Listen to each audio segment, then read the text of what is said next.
விஜய், ரொம்ப தேங்க்ஸ். என்னாச்சு? இந்த வீட்டுக்குள்ள எனக்கு சப்போர்ட் பண்ண யாருமே இல்லைன்னு நினைச்சேன். நீ திடீர்னு சப்போர்ட் பண்ணி பேசின உடனே ஐ கான்ட் பிலீவ்.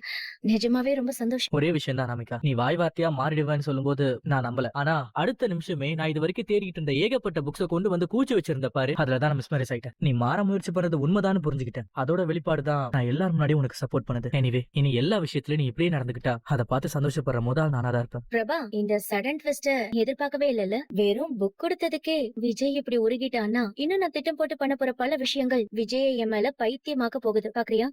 ஏதோ சொன்ன உண்மையான காதலு புரிஞ்சு பாரு அப்படி இப்படின்னு. இப்ப எங்க போச்சு அதெல்லாம்? அப்புறம் கூடிய சீக்கிரமே நீ இந்த வீட்டு விட்டு போறதுக்கு ரெடியா இரு. நீ கையெழுத்து போட வேண்டிய பேப்பர் என்கிட்ட ரெடியா தான் இருக்கு, சரியா? மகா, நீ உண்மையிலே ரொம்ப கிரேட். ஆபீஸ்ல எல்லாரும் எப்படி மிரண்டாங்கன்னு பாத்தேல? ஆமா மகா, உன்னால எப்படி இந்த மாதிரி வீர சாகசம் எல்லாம் பண்ண முடியுது? என்னோட பலம் அந்த மாதிரி. பாத்தீங்களா, உங்களுக்கே இப்படி வலிக்குதுன்னா அந்த ரவுடிங்களுக்கு எப்படி வலிச்சிருக்கும். சும்மா பின்னி எடுத்துட்டேன்ல.